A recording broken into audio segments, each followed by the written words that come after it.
Good evening. My name is Kimberly Steward, and my address is on file. There will be no COVID zero, no Delta zero, and no variance zero. We have a vaccine. Get it. Mask if you want. Mitigate, time to move on. Lockdowns and school closures are no longer necessary or warranted. Learning to live with the endemic is necessary. These words shared by Dr. LaTeef must be heard, and this board must immediately move to end mask mandates on our children in Prince William County schools. This is not a request by a concerned parent, teacher, or a member of this community. It's a continuous demand I have made and will continue to make here at this podium and with this school board as an educator, a constituent, and a mother. Masks should immediately be a health choice returned to the parents of students in this county and should no longer be required.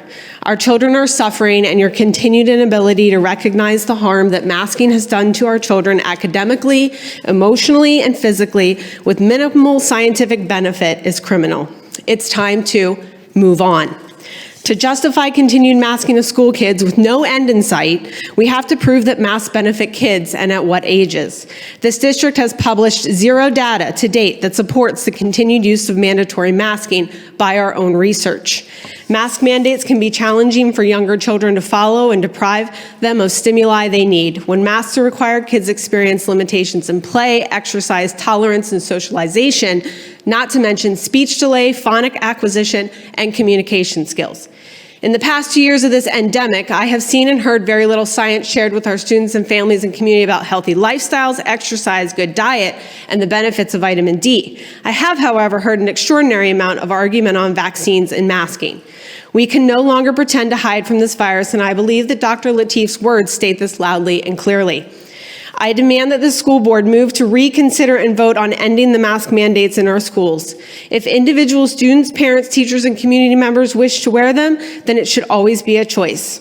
Please open our schools to volunteers, continue smart and common sense mitigations, but end the mask mandates. You can't hide from a virus, and the madness needs to end. As an educator, I see the disgusting harm these masks are causing to our children. As an educator, I care about my own health and safety, but I care about the health, the welfare, the mental stability, and the emotional care and academic success of my students more. It's why I became an educator. End the mandates. On another note, after yesterday's tragedy, I want to take a brief moment and thank all of our current teachers, staff, and SRO support in schools who provide the protection and safety our kids need in schools today. Your commitment to our children does not go unnoticed. Thank you. Yep, I already did. Next up, we have Kimberly Orozco.